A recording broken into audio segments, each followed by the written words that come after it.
Right, so today I want to show you how to make this card. Now I've called it a triple flip-flap card, and that might not be the name of it, it might have a different name, but I've called it a triple flip-flap card because I wanted to, because it looked like a flip-flap. It flip-flaps around. So there you go. So what you're going to do is, so as you can see it opens up, you need to choose some kind of image for the front. I've chosen this flower. This is a stamp, obviously. I've stamped this and I've stenciled the background.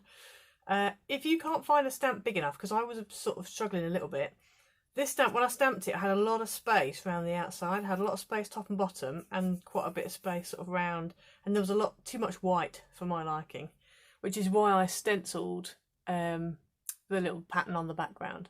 So we're going to make one today, and I'm going to do it slightly differently, only in that I'm going to use a topper rather than stamping an image. So I just want to show you the different ways you can do it. Okay, so this is the first way. You just basically want an image rather than just a pattern. If you've got a pattern, I mean, you can do it with the pattern, but if you've got a pattern, you can't then, you kind of lose the effect of the fact that you've got a, a picture that's chopped into 3 pieces kind of thing. So you can do it with the pattern, but obviously, So anyway, so that's that. So I've chosen this image, which is obviously Christmassy, but it's just a whole full image, and we're going to chop that up. So this panel, whatever your image is, it needs to be 3.5 inches by 4 7/8. Okay, so that's what size this piece needs to be. Now, if you're going to use a topper, then you can just cut like I did with this one, just cut it down to those measurements. If you're stamping it, like I did with this one, then you just need a piece of card that's the right size. It's 3.5 by 4 7/8. And then what I would do is I don't know if you can see that, let me switch my light on.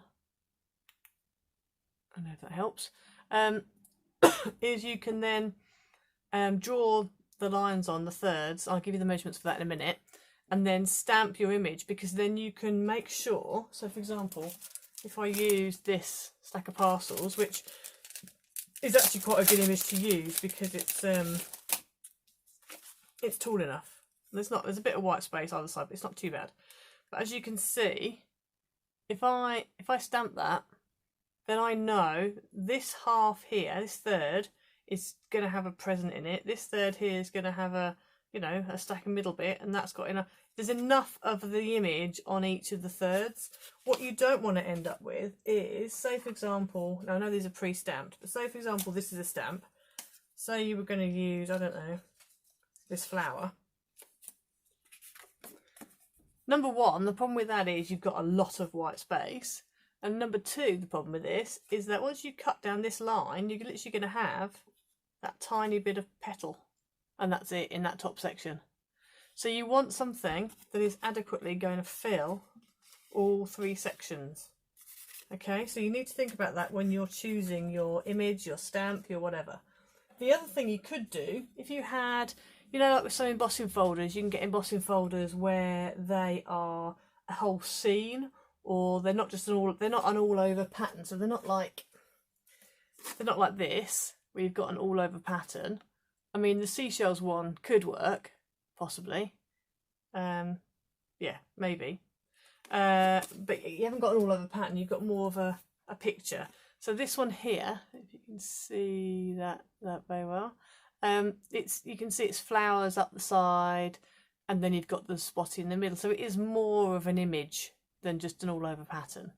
So you could use something like that, and again on Miri it's quite nice because obviously you see it better. If you just did it onto a plain card, you'd need to ink it up first.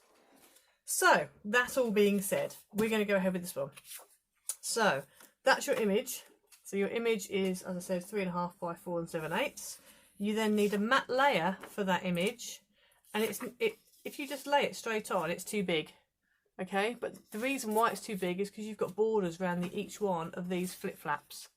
So if you look here, you've got a border around that edge, a border around that edge, and a border, so you've got to factor that in. So this matte layer is 3 3 3/4 by 5 3/4. And you got another one as well. Now these aren't identical, but on here it was. So on here I had a pink one on the outside and a pink one on the inside. Okay, so they're both the same. So you want two panels basically that are 3 3/4 by 5 3/4. Okay, then you also need a panel for the inside, which is going to go on there, so that you can then write on it, write your message, and that is 3.5 by 5.5 inches. Okay, so that, and then you need a sentiment. Now I still need to cut this one out. I need to just cut around it, but that's needs sentiment as well. And then you also need a piece of card that is 12 inches by 6 inches. Okay, now let's go ahead and score. So your piece that is 12 inches by 6 inches, you need to score it at 2 inches, 4 inches, 8 inches and 10 inches. Okay, so 2 inches, 4 inches, 8 inches and 10 inches. And then all you're going to do is you're going to fold. Your first fold is going to be folded back on itself, so it's going to be a mountain fold. And then you're going to have a valley fold.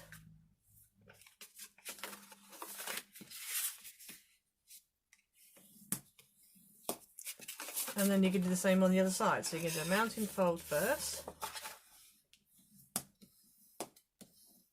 And then you're going to do a valley fold. Now I'm not having to whisper today, which is good, because my son has gone back to school. Hurrah! Right, so there we go. So you end up with like a gatefold, a folded front gatefold card. I don't know what this is actually called, but yeah, it's basically a gatefold card with an extra flappy bit on the front. Highly technical. So that's your card base done. So that can go to one side. You then need to take your image. Actually, let's start with the back ones. So get your inside piece of card that was 3.5 by 5.5, and your matte layer, which is 3 3/4 by 5 3/4, and stick one on top of the other, and then stick the whole lot inside your card. So we're going to go ahead and do that now.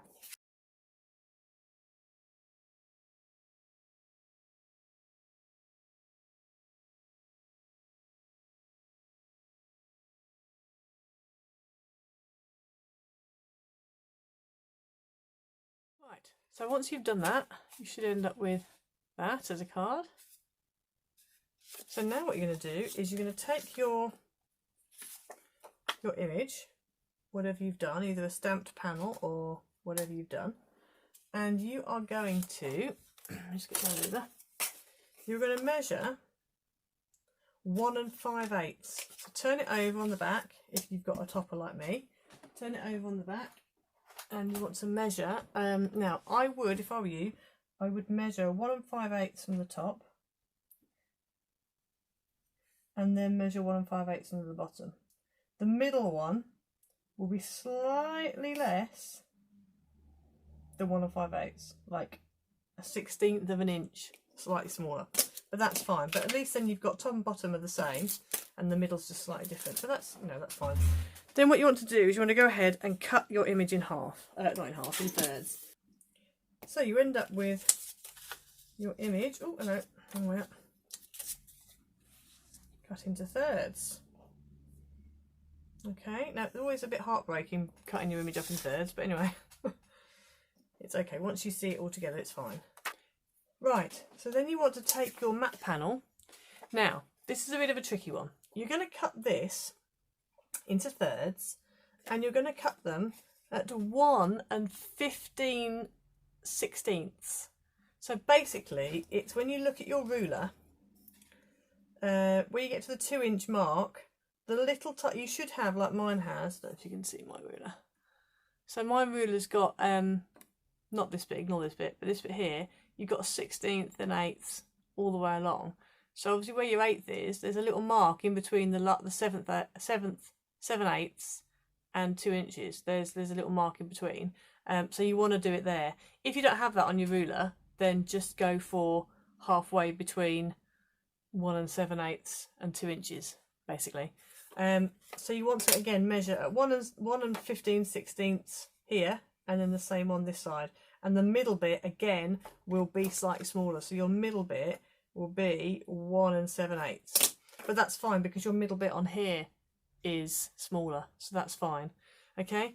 If you really don't, you know, if you don't have, maybe you've just got a ruler that's got quarters on it, then just go sort of near to the 2 inch. Just do it slightly shy of the 2 inch mark. Okay, it's fine.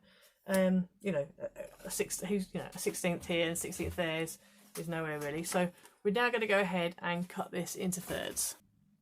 Right, so now what you're going to do is stick your pieces onto the matte layers. So we're going to go ahead and do that.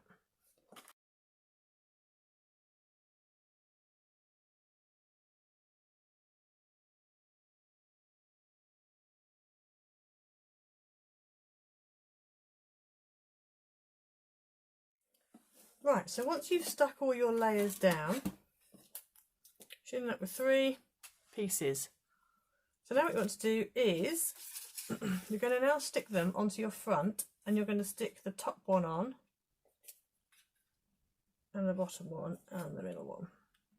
Now what I would suggest you do for this is, I would suggest that you take your top layer and marry it up at the top there, and go by your left and right. So you have a border on the left and the right.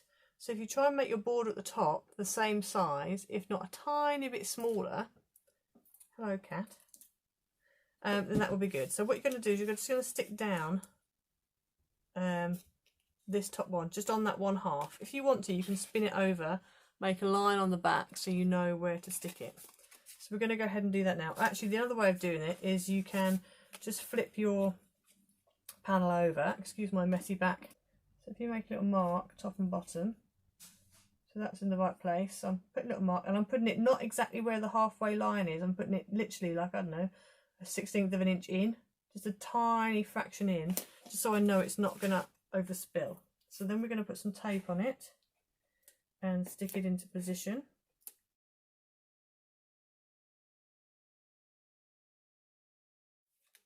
So there's the first one stuck down.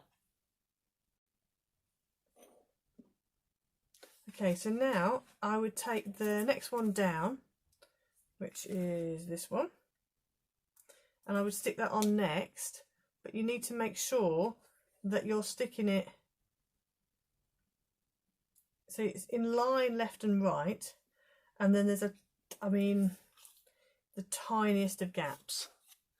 Don't know if you can see, you've literally got a fractional gap. You don't want a big gap, or else you're going to end up with this not fitting on the bottom. It's pretty much butting up to the one above, to be honest, but you just need to be very careful when you stick it down.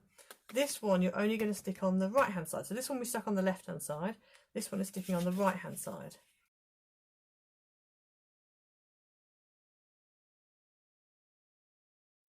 And then you take the bottom one and do exactly the same again that you've just done with the other two.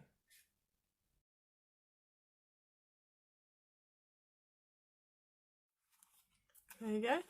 And there's your card. And then all you need to do is add your greeting. Stamp a greeting in the middle if you want to. And that's you done. So I hope you enjoyed this card. I hope you'll have a go. As I say, there's quite a different opportunities of things you can do with it. And it's a lot of fun. It's very easy to do. Yeah, and it folds flat for posting, which is great. Okay, thank you. Please like and subscribe. Bye.